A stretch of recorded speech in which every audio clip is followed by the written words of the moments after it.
Hello friends, welcome back to the another video of this channel, that is Biology Sample Solution. And हाँ, today we're going to talk about a new chapter because last वाली video के chapter तो ख़त्म हो चुके हैं। अब बात करेंगे हम एक बिल्कुल ही नए चैप्टर के बारे में, that is your circulatory system. किसके बारे में बात करेंगे हम? सर्कुलेटरी सिस्टम के। जी हाँ, बिल्कुल आपने बहुत ही सही समझा है। तो इसी के साथ शुरू करते हैं, लेट्स गेट शुरू करते हैं आज की वीडियो। लेकिन जाने से पहले लास्ट वीडियो क्वेश्चन के बारे में थोड़ा सा डिस्कस कर लेते हैं। Okay, let's see the last video question. The first question is what are the 4 steps of carbon cycle. क्या किसकी बात करेंगे हम कि कार्बन साइकिल में कौन से वो 4 स्टेप्स हैं जो इन्वॉल्व होते हैं। ठीक है, okay, will see the answer. Okay, let's see the answer. As you can see, carbon enters the atmosphere of CO2 as CO2, मतलब जो कार्बन है हमारे एटमॉस्फेयर में आज CO2 की तरह इंट्रोड्यूस होता है। उसके साथ साथ जो CO2 है ये एब्जॉर्ब किया जाता है ऑटोट्रॉप्स के through, like green plants and some other organism called bacteria, जिसके अंदर भी वो यूज़ करते हैं CO2 को as for photosynthesis process. Understand? Okay, कौन कौन से स्टेप्स हो सकते हैं? एनिमल कंज्यूम प्लांट्स, ठीक है, जो जानवर होते हैं वो घास फूस खाते हैं, और साथ ही साथ incorporate carbon into their system, ठीक है, जिसकी वजह से उनका वेस्ट या वो डेड हो गए हैं तो उनकी वजह से भी क्या प्रोड्यूस होगा? Carbon. Second is animal and plants die. ये चीज़ इंपॉर्टेंट है, आप देख सकते हो कि एनिमल एंड प्लांट्स डाई, जब ये डाई होंगे, मरेंगे, तो भी उनकी बॉडी के डिकम्पोज होने की वजह से क्या मिलेगा? कार्बन, जो कि कहाँ आएगा? एटमॉस्फेयर में। मतलब जो चीज़ बनी वो वापस मिट्टी में मिली, फिर से वो एटमॉस्फेयर में आ गई। Understand?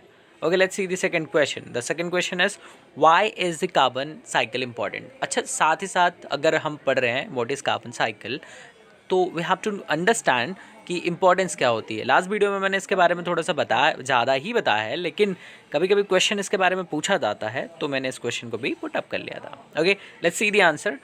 Carbon cycle is an important aspect. क्या है ये? एक इम्पॉर्टेंट एस्पेक्ट है किस चीज़ का? Survival of carbon. ये एक चीज़ याद रखना, this is your survival of all life on earth. Carbon बहुत ही इंपॉर्टेंट है उनके लिए जो सर्वाइव करते हैं, ठीक है, इस अर्थ पे। फ्रॉम एन इन्वायरमेंट पर्सपेक्टिव, मतलब हमारे आसपास के जो इन्वायरमेंट है उसके पर्सपेक्टिव देखा जाए तो कार्बन क्या करता है? एक इंसुलेशन प्रोवाइड कराता है, ठीक है। ये कैसे? By trapping the sun heat. क्या करता है? सन हीट को ट्रैप करके एक इंसुलेशन प्रोवाइड कराता है फ्रॉम बायोलॉजिकल पर्सपेक्टिव। या अगर बायोलॉजिकल पर्सपेक्टिव के हिसाब से देखें तो कार्बन एक बिल्डिंग ब्लॉक है। क्या है? एक कार्बन आपका ये एक क्या है? बिल्डिंग ब्लॉक है। किस चीज़ के लिए? लाइफ के लिए। Understand? I hope you got the answer of second question कि why carbon cycle is important. Okay, तो शुरू करते हैं आज की वीडियो के पहले टॉपिक से। लेकिन एक चीज़ मैं बता दूं, let me introduce about the chapter. In this video we will going to discuss about the all kind of fluids which is involve in a circulatory system, और अलग अलग तरीके के हम बात करेंगे वेसल्स जो इन्वॉल्व हैं, जिनके थ्रू सर्कुलेशन होता है फ्लूइड का। ओके, और सर्कुलेटरी सिस्टम क्यों इम्पॉर्टेंट है, क्या क्या चीज़ें वो करता है, और कौन कौन से ऑर्गन इसके साथ associate, and will talk about the all things in a later on video. Okay, let's start with the video. First we're going to understand what fluids involved in a circulation. कौन कौन से fluid ऐसे हैं जो circulation में involve होते हैं? Okay, first we see the fluid is called tissue fluid. पहला जो fluid है that is your tissue fluid. ठीक है, actually if you talk about the tissue fluid, actually tissue fluid means the fluid which fluid or a tissue fluid is a solution, a kind of solution that what it does is that bathes the surround the tissue cells of a multicellular organism. Actually you can say, basically we can say that the tissue fluid is a kind of fluid which present, मतलब एक तरीके का ऐसा fluid है जो आपकी tissues में present होता है, and which perform a kind of action, देखिए, like lubrication or jerk, absorb the jerk or shock kind of things. Okay, this is all about your tissue fluid. Okay, the second fluid involved in this is your lymph. क्या?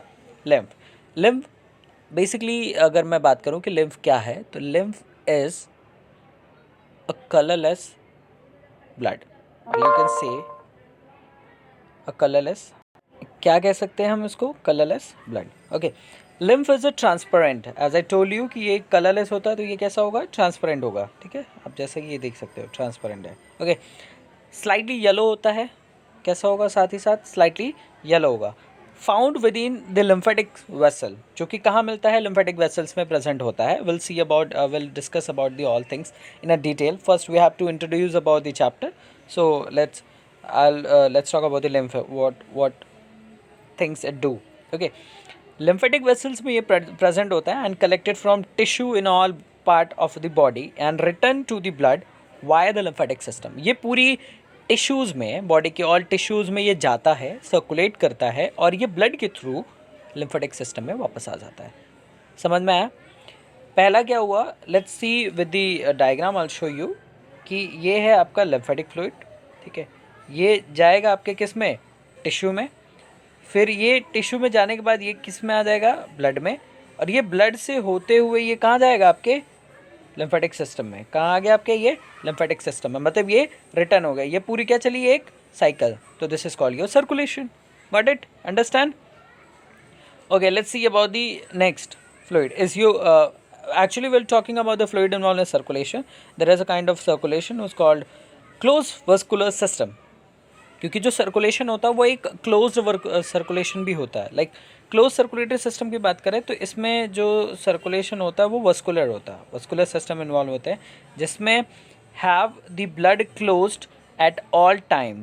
जो blood होता है हमेशा बंद होता है with in the vessel, different size and wall thicks, मतलब अलग अलग वेसल्स में आपका जो ब्लड होता है वो क्लोजली सर्कुलेट करता है और उसके अंदर कोई चेंज नहीं आता। क्या कैसा करता है, वो क्लोजली सर्कुलेट करता है, ठीक है।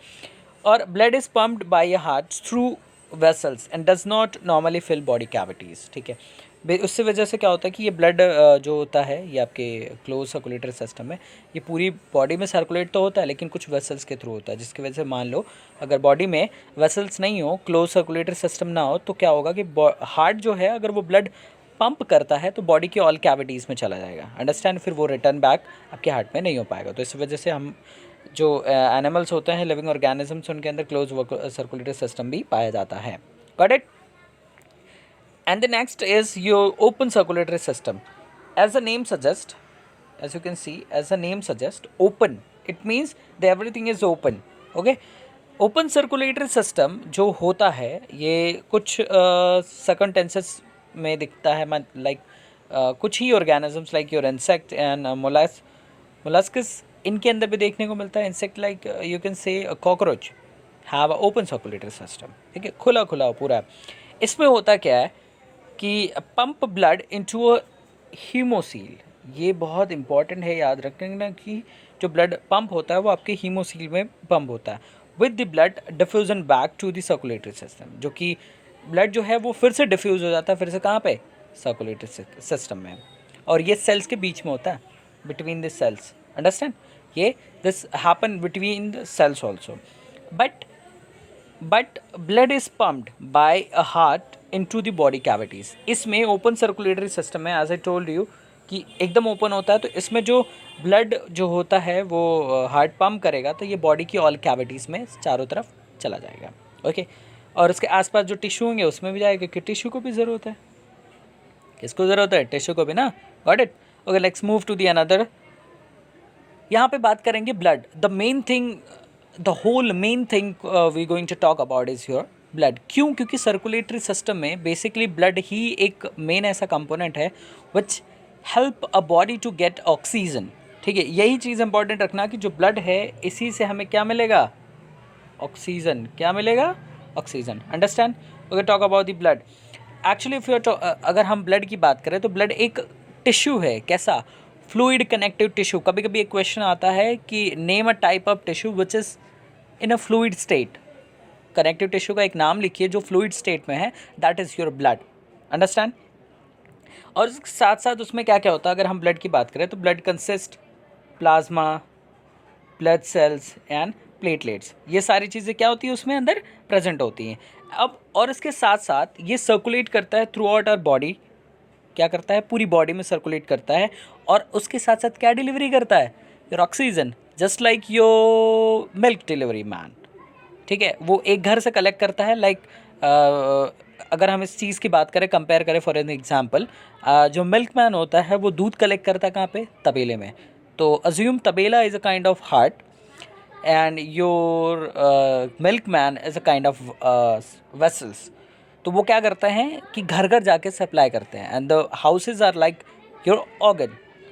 ठीक, मिल्क वहाँ से उठाया, हर घर में पहुँचाया, और वापस लौटते टाइम सारे खाली बॉटल्स को उठा के घर ले गए।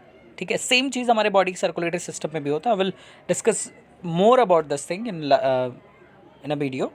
Okay, let's move to the red blood cells is a type of blood. अगर पूछा जाए कि write about the types of blood, तो सबसे पहला आता है आपका रेड ब्लड सेल, जिसे हम और भी किस नाम से जानते हैं? Your erythrocytes. किस नाम से?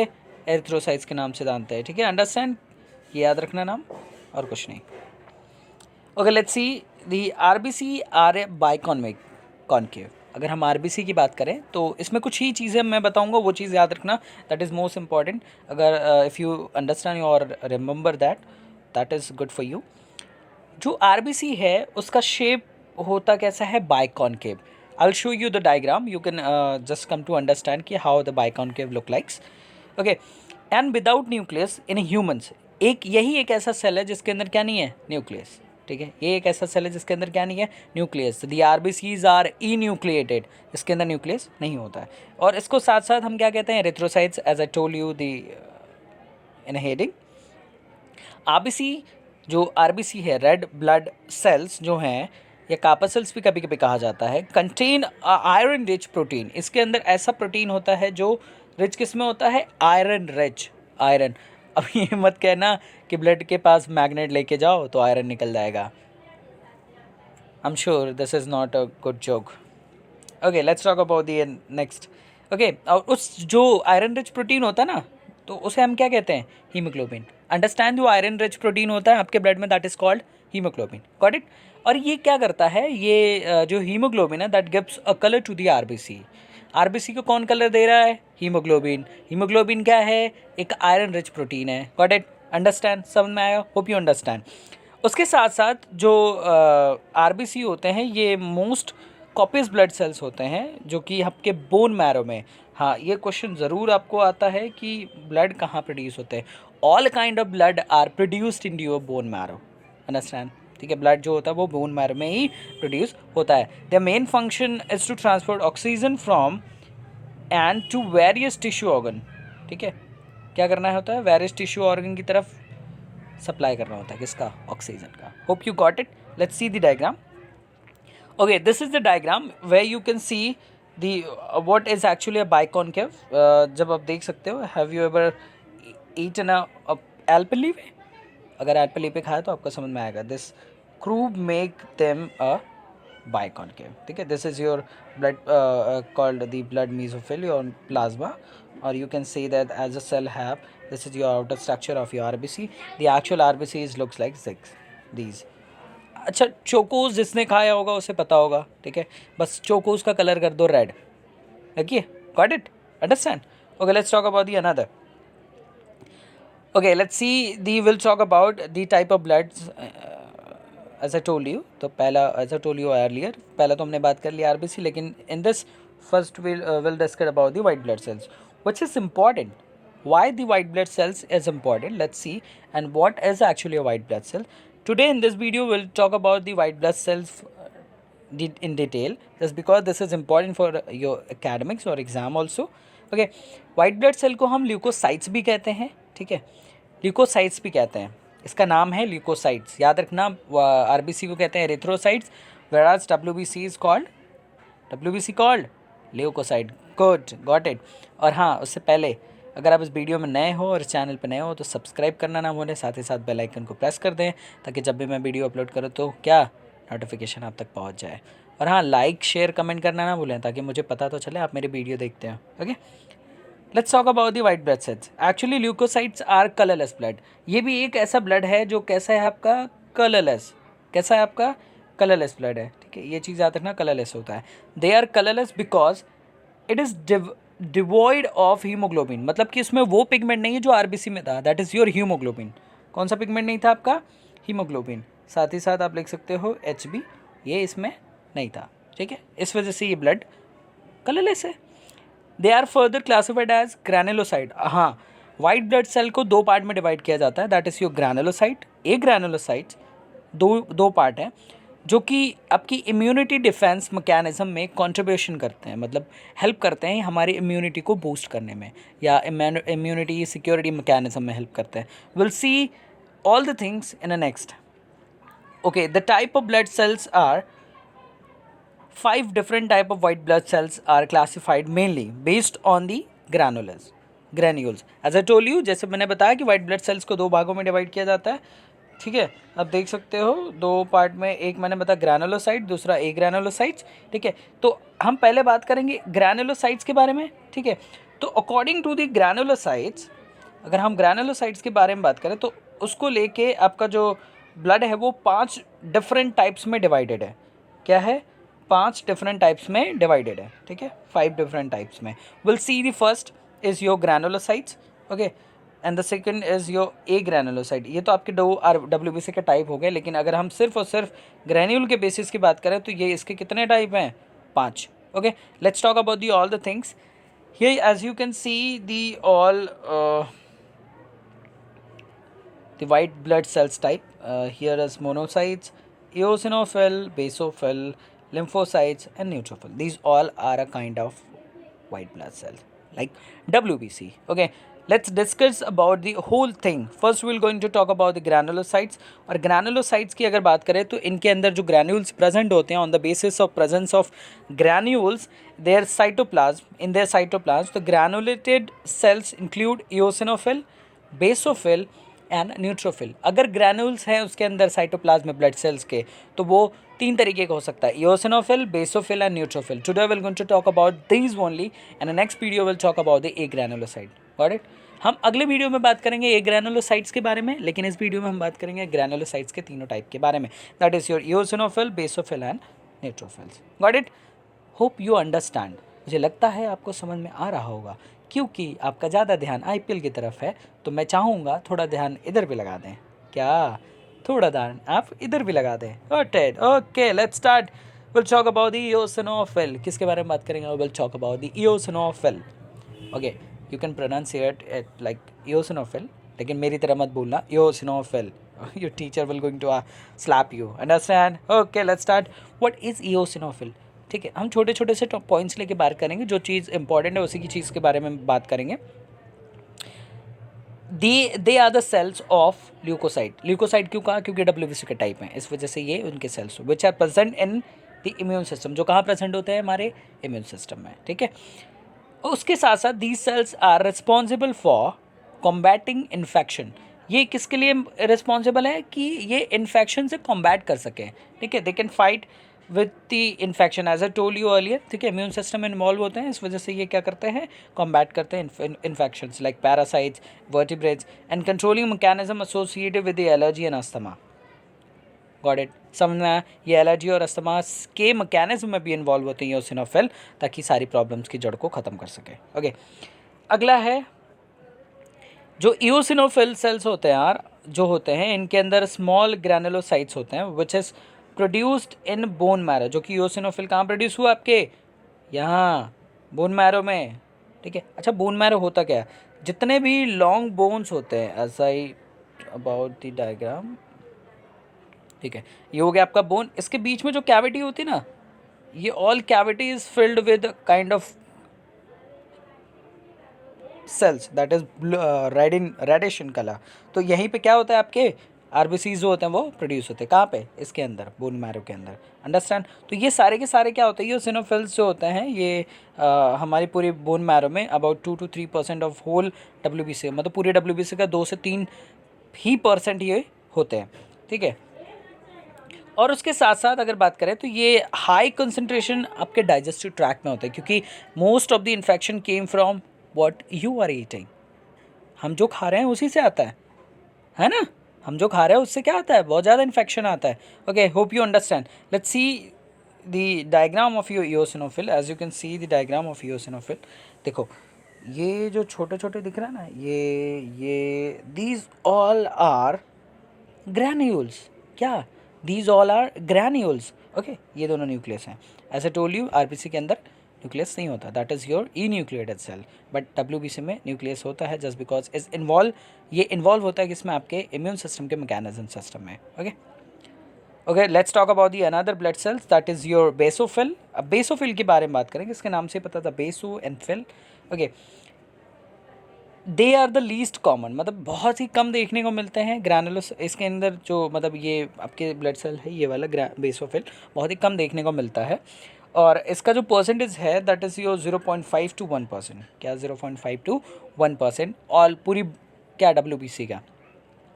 उसके साथ साथ इनके अंदर लार्ज साइटोप्लाज्मिक ग्रैन्यूल्स प्रेजेंट होते हैं which play a vital role, मतलब एक important role mounting a non specific immune response to a pathogen. एक non specific immune response create करते हैं किसके अगेंस्ट, पैथोजेंस, जो ऐसे फॉरेन बॉडीज़ जो कि कुछ डिजीज़ कॉज कर सकता है हमारे बॉडी में या कोई डिस्टर्बेंस क्रिएट कर सकता है, तो उसके अगेंस्ट बेसोफिल्स क्या करते हैं, एक इम्यून रिस्पॉन्स जनरेट करते हैं। और लाइक एलर्जिक रिएक्शन हो, या जो उस टाइम पे कभी कभी हिस्टामिन रिलीज होता है ना ब्लड में, तो वो एलर्जिक रिएक्शन को सही करता है। And dilate the blood vessel, और ब्लड वेसल को डायलेट कर देते हैं, ताकि डायलेशन इट मीन्स कि उसके साइज़ को थोड़ा सा इंक्रीज़ करते हैं, ताकि पैथोजेंस की वजह से जो भी कॉज हो वो जल्दी क्योर हो और ब्लड का सप्लाई चालू रहे। Okay, got it, understand.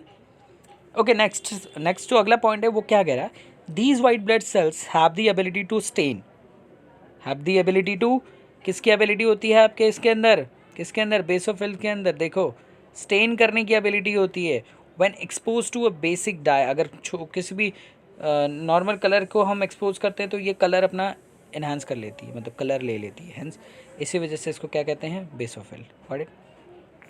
अगला पॉइंट कहता है these cells are best known for their role in asthma. Basically इनको हम अस्थमा के लिए, मतलब लाइक हमें चेस्ट इन्फेक्शन किसी भी तरीके का हो या चेस्ट में इन्फ्लेमेशन हो रहा हो, तो ये सारी चीज़ें कौन कंट्रोल करता है, आपका बेसोफिल्स। गॉट इट, समझ में आया ना, समझ रहे नहीं समझ रहे। ओके, अगला पॉइंट कहता है, ये बहुत चीज़ इंपॉर्टेंट है,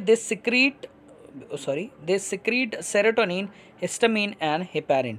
याद रखना, सेरोटोनिन, हिस्टामिन एंड हेपेरिन, ये चीज़ें ये रिलीज़ करते हैं, जो कि बहुत ही इंपॉर्टेंट है, ठीक है, याद रखना ये चीज़ें ये। Okay, let's see the diagram. ये है आपका क्या, बेसोफिल। देखो इसके में जो ग्रैनुलोसाइट्स हैं, ये देखो ग्रैनुलोसाइट्स, इसके अंदर भी न्यूक्लियस है, ये दोनों, और दोनों अंदर न्यूक्लियस दिखाई दिया आपको, देखे कि नहीं, ओ सॉरी कहाँ चले गया, ये देखो आपको दिखे कि नहीं, ठीक है, समझ में आया। Okay, let's talk about the another white blood that is your neutrophils. ये बहुत इंपॉर्टेंट है न्यूट्रोफिल्स भी, किस वजह से, let's talk about. They are normally found in blood stream. Obvious सी बात है कि ब्लड है तो कहाँ मिलेगा, ब्लड स्ट्रीम में मिलेगा। ओके, एक्सट्रीम, एयरटेल एक्सट्रीम में नहीं मिलेगा, वहाँ पे टीवी चलती है। Okay, let's talk about the blood stream. यहाँ पे स्ट्रीमिंग आपके ब्लड की हो रही है। Got it. They are predominant cells, predominant पहले से ही डोमिनेंट हो, विच आर प्रेजेंट इन पस, हमारे पस में प्रेजेंट होते हैं। लाइक चोट लग गई तो उसकी वजह से क्या होता है, पस निकलने लगता है, या कुछ घाव पक जाता है, या जो भी वुंड है वो पक जाता है, तो उसकी वजह से उसमें पस बनता है, तो वहाँ पे आपके न्यूट्रोफिल्स प्रेजेंट होते हैं, ठीक है। अराउंड 60 to 65% ऑफ डब्ल्यूबीसी, मतलब डब्ल्यूबीसी का 60 से 65% जो होता है न्यूट्रोफिल्स ही प्रेजेंट होते हैं। क्यों, उसके साथ साथ उनका जो डायमीटर भी देख सकते हो 10 से 12 माइक्रोमीटर का है, और बाकी सेल से थोड़ा सा बड़ा है, डब्ल्यूबीसी के टाइप्स ऑफ सेल से, और इनका क्वांटिटी भी थोड़ी ज़्यादा होती है।